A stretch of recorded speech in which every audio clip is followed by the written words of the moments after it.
mga bebs, nakasakay na kami ng bangka. Meron po mga natira doon. Nakaya lang ang bebs. Sana'y di magmaniw ang dati kong alam.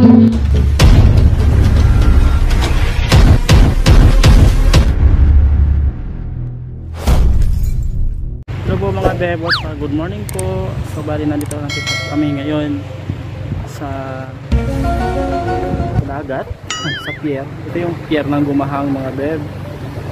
Welcome po sa aking vlog.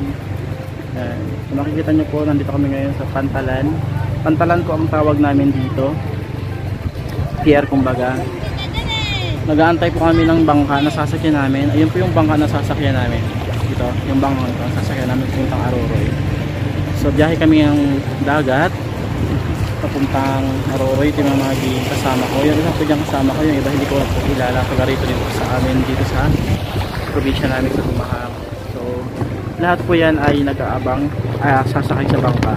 So ito na po ang pinakaayo ko sa lahat, yung pakiramdam ng aalis ka na naman, yung may mga taong napamahal ka na,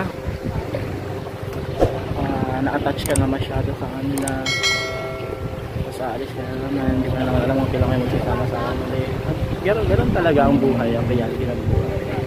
Hindi laging masaya, meron ding may kirot din sa puso minsan. So update na lang kayo sa aming biyahe mga guys. Dumating na naman po ang araw ng pag-alis sa pinakamamahal kong Gumahang. Siyempre mabigat sa loob ko, it is crying from inside. Siyempre dahil iiwan ko rin naman ang pinakamamahal kong nanay. At hindi lang yun, mabigat din sa loob ko na iiwanan ang mga taong mahal ko, family ba? At siyempre ang taong higit na nagpapabigat sa loob ko at para bang pumipigan sa pag-alis ko. Ingat ka lang palagi dito po. In this point babe, ay andito na nga po ang bangkang kapil na aming sasakyan. Char. Kusa na siyang lumapit. Charot. Excited na po ang bawat isa na sumakay. Nakaabang lahat. Kala mo naman first time. Sa point na to babe ay ibinaba na po ang hagdan na aming tutulayan pakyat ng bangka. At habang nag-aantay ng kumpletong sandali ay kinuhanan ko nga po muli ng video ang paligid dahil tiyak kung mamimiss ko ito ng sobra. Parang siya. Char. Ano na? Yan nga po pala ang cute na pamangkin ng love ko. Ay, sorry po, nabanggit ko. Ang ganda talaga ng mahal kong Gumahang. Parang mga tao lang din dito. At ito na nga mga baby, isa-isa nang sinasakay ang mga gamit. Una-una muna lahat ng mga gamit bago ang mga tao.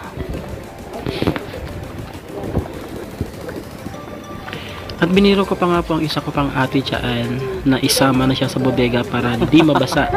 Kaya napiko na naman ang lola mo. Hindi mo, isama mo na sa bodega. Para hindi mabasa.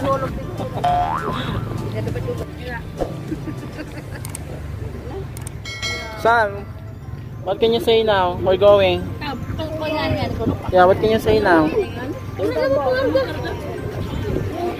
Naku, mukhang magpupuno ata ang bangkang papel na aming sasakyan. Ang dami nila oh. Buti na lamang at medyo friendly ang dagat for today's video mga beb. Saan? Di ko kanto? Ha? Di ko kanto? Wala ko saan akong pensyon. Ah, 1 million siguro yan. Baka naman.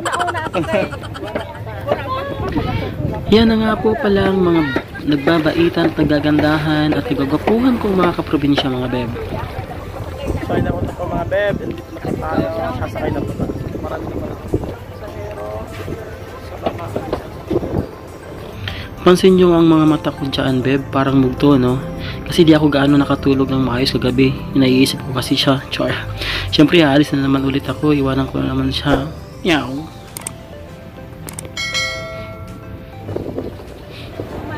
Alam mo na siguro kung sino ka. Sana mapanood mo ang video na to.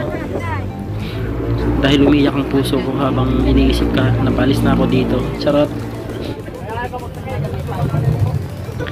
So ayun na nga po mga babe, nauna na kaming sumakay bago baka mapuno pa at di ako makasakay. Meow.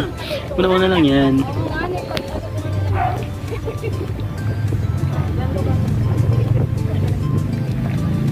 mga bebs, nakasakay na kami ng bangka. Meron po mga natira doon. May mga sasakay pa po, pero kami nakasakay. Kami po ay. Ito na po.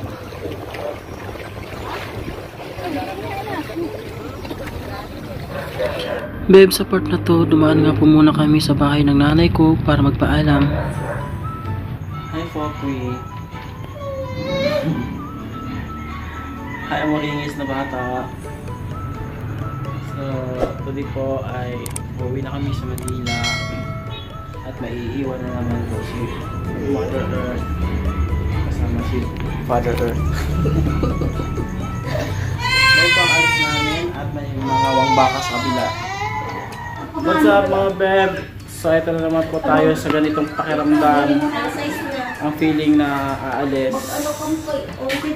It really hurts. It's really... Ay po. Ayaw ko ng ganito. Ayaw ko ng ganitong feeling. Feeling lotion. May! Adi mo ka pero. Iwan pa na naman po si Mai. After 2 years. Love you, Mai. Kayo mga beb. Ito. So mga beb, ito na naman po ang ating moment. Aalis na naman po tayo ang Sinay. Hindi ko na alam kung kailan tayo makakabalik dito sa Gumahang. 2 taon naman. Una na. Kaya si May na lang ulit ang naiwan dito at sila mga Susan. Ano oras na? Ano na?